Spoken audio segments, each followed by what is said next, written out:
नैथि NLFनि जोनोम सानाव नुजाथिफैनाय साफ्रोमबो मिडिया कर्मि बिथांमोन साफ्रोमनिसिमबो दिनैनि बे जोनोम सानखौ लोब्बा लानानै जांख्रिथायारि गाहाम हामलायनायखौ बावहरदों। लोगोसे दिनैनि बे NLFनि जोनोम साननि गेजेरजों बर' रायजो राजा आरो बर' हारिनो NLFनि जानानै हारि दानायनि जि सिमां, हारि रैखाथिनि जि सिमां, बे सिमांखौ गोसो गोरबोआव लानानै बर'लेण्ड हालामाव थानाय बर' रायजो राजानिसिम NLFनि जांख्रिथायारि गाहाम हामलायनायखौ बावहरबाय। दिनै NLFनि नैथि जोनोम साननि गेजेरजों जों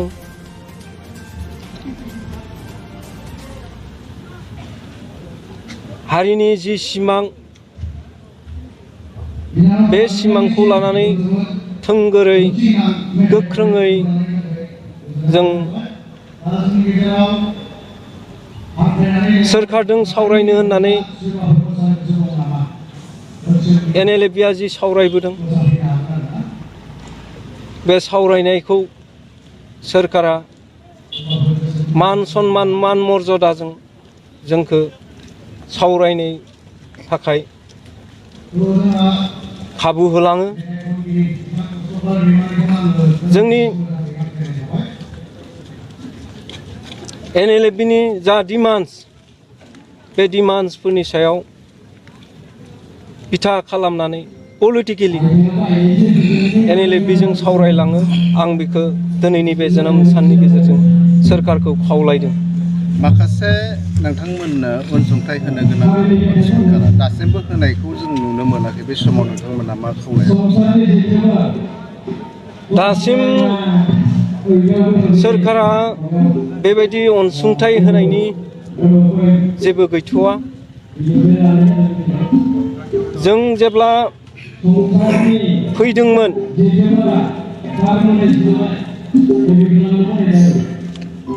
जुलाइ 22 तारिख 2021 बोसोरसे खावसे जाहांहां। दिनैसिम सोरखारनि तरफनिफ्राय सावरायनायनि मोजां मेसेज गैथ'वा। आरो NLFखौ जिबायदिहै लाबोदोंमोन सरकारा सावरायनो थाखाय, बिनि खुनु दासिम जेबो प्रसेस गैथ'वा। जों दाबि खालामो NLFनि जि दाबि दावा, बेफोरखौ लानानै NLFखौ सिजफायार सु एग्रिमेन्टखौ सरकारा जेन थाबैनो खालामना होयो आरो जोंनि सावरायनायनि पलिटिकेलि जि सावरायनांगौ, बे सावरायनायखौ थाबैनो सरकारा आवगायलाङो। जों जेब्ला हाग्रायाव दङमोन अब्ला जोंखौ गोबाङानो खावलायहरदों बर'फोरनि गणतान्त्रिक भाबै आन्दलन खालामग्रा गणतान्त्रिक आन्दलनकारिफ्राबो जोंखौ बुंदों जे नोंथांमोना सावरायालाफानो बेबायदि हाथियार हमनाया मोजां जायासै, नोंथांमोना सावरायफैनांगौ। बिथांमोननि खावलायनाय लेखायै जोंबो आसा मोनसे लानानै जे सावरायनायानो देरसिनब्ला जों सावरायनो थाखाय आवगायनो नाजानायाबो गाज्रि नङा। बेबायदि हिसाबै जों जेब्ला एबसुनि मानासाव एबसुनिफ्राय बर' साहित्य सभा आरो एबसु बिथांमोना मानास आलासि दोनग्रा न'आव सावरायना जोंखौ लिंहरदोंमोन खावलायदोंमोन जों बिथांमोनखौ मान सन्मान होनानै हारिखौ मान सन्मान होनानै बर' रायजो राजानि सायाव फोथायनाय मोनसे लानानै जों आवगायबोदों आरो देरसिन फोथायनायानो बेनो जों जिहेतु बर'नि गोथार मोनसे गौथुम एबसु आरो बर' साहित्य सभा बिथांमोननि खावलायनायावहा जों बिथांमोनखौ फोथायनानै फैदों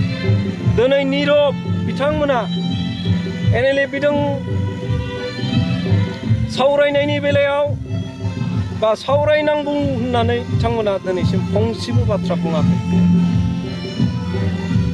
गतिके आं बिथांमोनखौबो खावलायो NLA-नि जि प्रब्लेम हारिनि जि प्रब्लेमफोरखौ लानानैसो NLA-आबो सावरायगोन गतिके बिथांमोना जोंखौ जेरैबायदि खावलायदों आरो जों जेरैबायदि मान सन्मान होनानै फैदों स' बिथांमोना जोंनि सावरायनायखौ NLA-निल' सानालासिनो समस्त बर' हारिनि होननानै जोंजों लोगोसे बा सरकारखौ NLA-जों सावरायनांगौआव नारसिननांगौ आं बिथांमोनखौ खावलायदों दा बे समाव नुनो मोनदों BTR एकर्ड जितु इमप्लिमेन्टेसन बे एकर्ड इमप्लिमेन्टेसन दासिमबो जाफुङाखै बे समाव नोंथांमोननिफ्राय माबाफोर बुंनो गोनां दङ नामा एकर्ड इमप्लिमेन्टेसननि बेलायाव जों बेखौनो बारे बारे बुंबोबाय थादों जे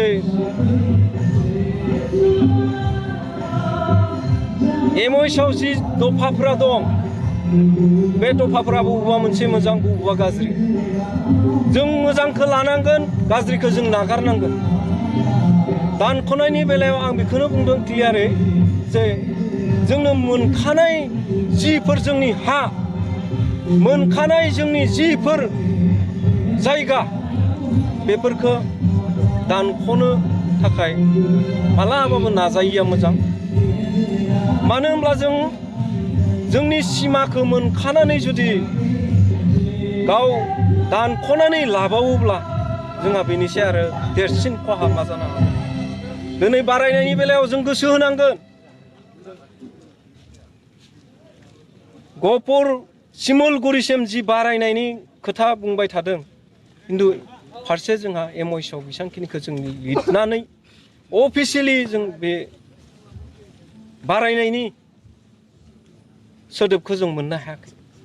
गतिके बारायगोना बेसेबां बारायगोनावबो जों सन्देह दं गतिके जिफोरा बुंबाय थादों सनितपुरा सिमलगुरिसिम बारायनांगौ होननानै बुंबाय थादों जों खावलायो जों बुङो जे इमिडियेट बेखौ सनितपुर हालाम सिमलगुरि जि बारायनायनि सोदोबखौ जों मोननो हायाखै गतिके बारायगोना बेसेबां बारायगोनावबो जों सन्देह दं गतिके जिफोरा बुंबाय थादों सनितपुरा सिमलगुरिसिम बारायनांगौ होननानै बुंबाय थादों जों खावलायो जों बुङो जे इमिडियेट बेखौ सनितपुर हालाम सिमलगुरि जि बारायनाय BTR एग्रिमेन्टनि बाथ्रा बायदियै जों बेखौ थाबैनो बारायनांगौ थाबैनो सिमा थुनांगौ जों बारे बारे खनले 6 मास दं मास मोनथाम दं मास मोनब्रै दं जोङो रायजो राजाखौ थगायनाय बायदि बाथ्रा बुंबाय थायोब्ला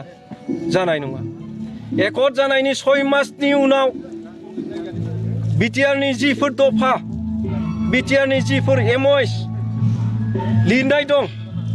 गासैबो इमप्लिमेन्ट जानांगौ होननानै बुङो नाथाय गैया रावबो नुवाखै गतिके सनितपुरा बाराया बेखौ क्लियारै बुंना होनाया मोजां जोंनि दैदेनगिरिफ्रा लाखोमानानै रायजो राजानि गेजेराव खालि गुबुंलेखौल' खालामबाय थायोबा जानाय नङा जों बेखौ खावलायदों हायोब्ला माव हायाब्ला हाया जाया बे बाथ्राखौ क्लियार रायजो राजानो मेसेजखौ होनांगौ स' सावरायनायाथ' जेबो जाखायाखैनोसै जों रायजो राजाखौ थगायना मा जानो जों रायजो राजाखौ फोलाना सानबेसे थानो दिनै जुलाइ 22 तारिखआव जोंखौ जेरैबायदि बाथ्रा होनानै लाबोबाय बे बाथ्रा होनाय बायदियै जोंनो खालि मोनसेल' खोथाखौ बुंदों जे नोंसोर डिजिनेटेड केम्प हिसाबै उदालगुरि मोनसे क'क्राझार मोनसे थाथ' बाखि प्रसेसखौ जों आवगायलांबाय थागोन बेसेबांखिनि बिथांमोना बुंदों खिन्थु जों नुनो मोनबाय दिनै खुनु सावरायनाय गैया खुनु सिजफायार एग्रिमेन्ट गैया जों बेखौ नुनो मोनबाय गतिके जों फैबाय थानाय दिनाव मा खालामा बे जोंनि साननायाव दङ जों सावरायनायखौनो मस्ट वेलकाम खालामदों सावरायनांगौ समाधान खालामनांगौ जोंनि प्रब्लेमफोरखौ बर'नि प्रब्लेमफोरखौ सुफुंनांगौ जों बुंबाय थादों बिटिआरनि जिफोर